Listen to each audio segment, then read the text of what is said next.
Chers sujets du Royaume de France, chers amis, chers abonnés, bienvenue sur la chaîne de l'Aventurier Catholique. Alors aujourd'hui, plusieurs petites informations. Ce n'est pas vraiment de l'actualité, mais bon, ça fera toujours du bien par où ça passe. Donc je vais commencer par vous lancer un petit appel en défaveur du cinéma français. Il est bon que nous nous souvenions, tous ces beaux acteurs, les Bourdon, Berléand, Junio, Gaillet, Dombal, Boone, Dujardin, Bretman, Berry, Cluzet, etc. La liste est longue, ne cherchez pas, ils y sont absolument tous.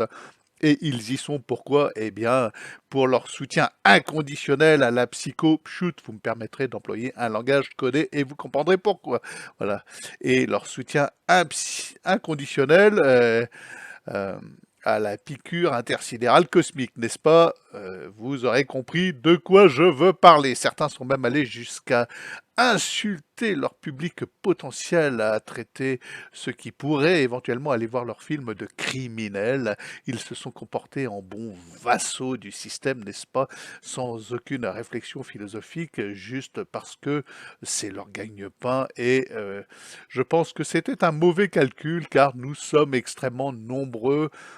Ça avait commencé notre antipathie pour ces Bourdon, Berléand, Junio, Gaillet, Dombal, Boone, Dujardin, Bretman, Berry, Cluzet, ne cherchez pas, la liste est longue. Euh, alors, belle tenue. Durant l'épisode des Gilets jaunes, nous nous souvenons, ils nous traitaient de quoi? D'antisémites criminels. Ils ont continué avec cette histoire de pchout. Bien. Eh bien, je vous invite donc à boycotter. C'est un mot qui n'est pas assez fort pour dire l'aversion que j'ai de simplement voir leur tronche à tous ces gens-là. Et même quand c'est gratuit, même quand c'est en streaming gratuit, qu'ils ne comptent pas sur moi, je n'irai pas voir leur navire. Alors il y en a quelques-uns évidemment comme Laurent Firode, qu'il ne faut pas mettre dans le même panier, qui ont fait le boulot. Même si je ne partage pas l'intégralité des opinions politiques de M. Firode, on peut soutenir. Il a fait le boulot avec très peu de moyens et avec beaucoup d'humour. Donc si vous avez les moyens de voir un film de Laurent Firode, allez-y. Voilà. Autre petite nouvelle importante, l'abbé Pagliarani, pour ceux qui ne connaissent pas, c'est le patron de la fraternité Saint-Pilice. Il se fait d'ailleurs appeler Don Pagliarani, a extrêmement bien décrypté Fiducia Supplicans. Qu'est-ce que c'est Fiducia Supplicans?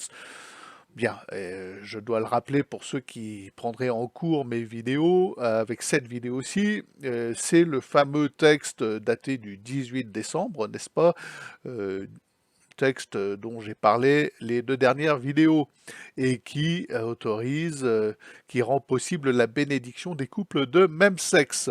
Donc très bonne analyse et très bon décryptage de l'abbé Pagliarani. Malheureusement, il se garde bien de nous dire si les excellentes relations de sa fraternité avec Rome s'en trouvent changées et si son opinion personnelle sur l'état papal de Bergoglio s'en trouve lui-même modifiée. Bien, moi personnellement, je vous ai dit en long et en large ce que j'en pensais, ce qu'il en était. Nous aimerions que nos clercs en fassent de même et portent enfin leur coronesse. Nous verrons d'ailleurs en fin de petite vidéo là, que je vous fais présentement que certains abbés les portent et avec brio. Je vous invite à visionner une série sur YouTube ou sur Odyssée. Alors, allez sur Odyssée, habituez-vous à aller sur Odyssée parce que c'est une plateforme qui, si j'ai bien compris, fonctionne en mode blockchain et est donc très difficile à censurer. Blockchain, ça veut dire qu'il n'y a pas un serveur défini, mais plusieurs serveurs répartis. Bien, alors vous me corrigerez, hein, certains qui sont spécialistes de l'informatique, je vous mettrai le lien de cette série en description sur Odyssée. Hein. C'est une série en 12 épisodes, je vous mettrai le lien de l'épisode 12, et c'est une série de l'abbé Rioux intitulée Oleg de Normandie. Alors, certains d'entre vous, évidemment, ne connaissent pas Oleg de Normandie. Vous connaîtrez sûrement des gens qui connaissent. Donc allez voir la série, c'est traité avec énormément d'humour.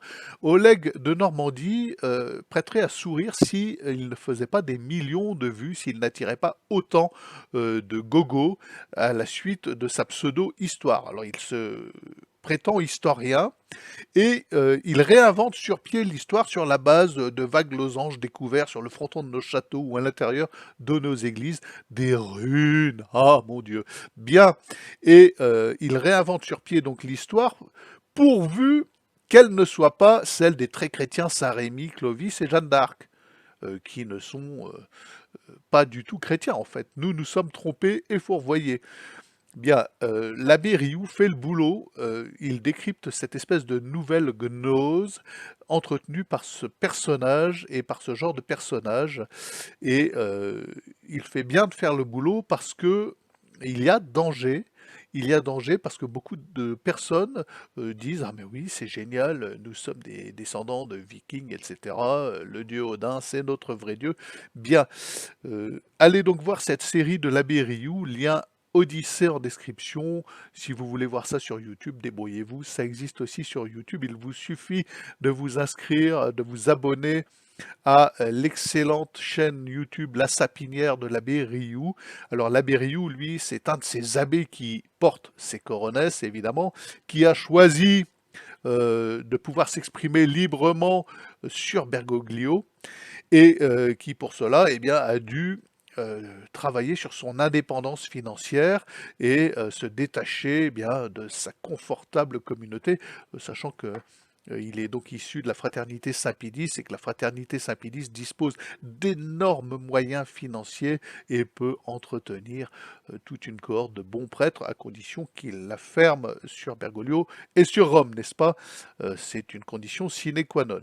Bien, l'abbé Rioux est donc un dissident qu'il faut soutenir. Merci à lui pour sa série vidéo Oleg de Normandie. Vous y verrez d'ailleurs quelques pépites extraordinaires, des pépites où vous apprendrez que certains groupuscules avaient entrepris après la guerre 39-45, la Seconde Guerre mondiale, d'empoisonner les nappes phréatiques et les réseaux d'eau de l'Allemagne pour tuer des millions de personnes. Voilà. Alors je ne nomme personne, évidemment, vous devinerez de qui je parle. Tout est sourcé, vous tombez des nues. Donc allez voir cette série de vidéos. Je vous invite encore à visionner une autre vidéo, c'est la journée. Alors cette fois-ci, il s'agit d'une interview de l'abbé Romain. Je ne sais pas si vous connaissez l'abbé Romain. C'est un abbé conciliaire qui fait du bon boulot, voilà, on va dire.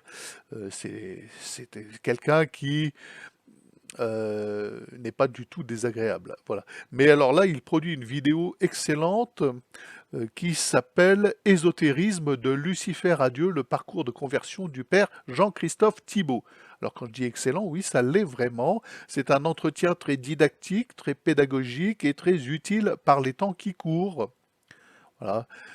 Comme il y a des personnages comme Oleg de Normandie qui nous attirent vers une religion de l'énergie, une religion christo-bouddhique, etc., et que c'est la mode, l'abbé Thibault explique très bien, par exemple, le mécanisme qui transforme l'adorateur des énergies intérieures et cosmiques en farouche adversaire du Christ. Et nous en connaissons tous, hein. Oh, nous sommes énergie, poussière d'étoiles, yoga, bla bla bla, c'est extraordinaire, c'est une mode. Eh bien, cette vidéo est très pédagogique et nécessaire, elle est utile par les temps qui courent. Ces gens-là ne peuvent plus évidemment recevoir le Christ comme un Dieu personnel, unique et créateur avec qui nous nouons une relation d'être à être, une relation personnelle, puisque nous sommes un tout cosmique, n'est-ce pas? Donc je vous mets évidemment le lien de cette vidéo en description, elle est très importante, elle est belle. Il y a juste un petit bémol, à un moment il parle de Laudato Si. Vous savez ce que c'est Laudato Si, évidemment c'est la fable de pure écologie mondialiste de l'inénarrable Bergoglio. Eh bien, bon, il en parle un peu, pas sous l'angle pas sous l'angle intersidéral cosmique, il essaye d'apporter une vision catholique de l'écologie. C'est un peu bancal, n'est-ce pas? Surtout quand on a lu Laudato Si, enfin quand on a étudié le document, et qui est vraiment un document de pure religion panthéiste écologique. Bien. Mais vous vous mettez entre parenthèses, c'est vers la fin de la vidéo, au moment où il parle de Laudato Si, parce que le reste vaut vraiment la peine d'être visionné, d'être étudié. Prenez des notes, c'est intéressant, c'est un très beau témoignage. Merci à l'abbé Romain pour cela. Alors, je terminerai par un truc, une quenelle stratosphérique de l'abbé Pagès. Je vais vous mettre l'intégralité de cette petite vidéo. Alors c'est un short sur YouTube, ça dure 1 minute, je vous mettrai le lien en description, vous irez plus soyez. C'est énorme, Dieudonné peut en prendre de la graine, parce que comme quenelle, comme voilà, c'est gigantesque. C'est gigantesque, c'est extrêmement bien formulé, c'est bien fin comme il faut. Voilà, le monde aime Bergoglio, n'est-ce pas?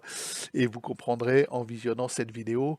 C'est génial. Et là, évidemment, si vous ne connaissiez pas l'abbé Pageste, vous le ferez largement remonter dans votre estime. Vous verrez que c'est quand même quelqu'un qui en a. Bien.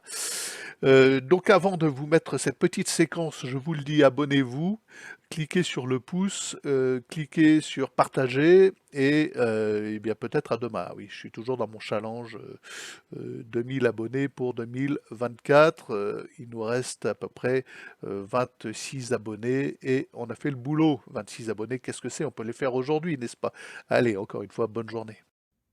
Il y a toutes sortes de prophètes, mais le pape François s'est notamment distingué en annonçant la catastrophe du changement climatique, en promouvant, au nom de l'amour, l'injection génique expérimentale obligatoire pour tous contre le Covid, en plaidant pour l'immigration de masse et en conséquence l'islamisation de l'Occident, en révélant que l'islam est une religion de paix et que toutes les religions sont voulues par Dieu, donc bonnes et légitimes, en sorte que l'Église ne peut plus enseigner qu'elle est la seule vraie religion, en favorisant la reconnaissance des exigences du mouvement LGBT, en supprimant l'interdiction faite à qui est en situation objective de péché mortel d'accéder au sacrement de l'Église. Bref, comment le monde pourrait-il ne pas aimer le pape François?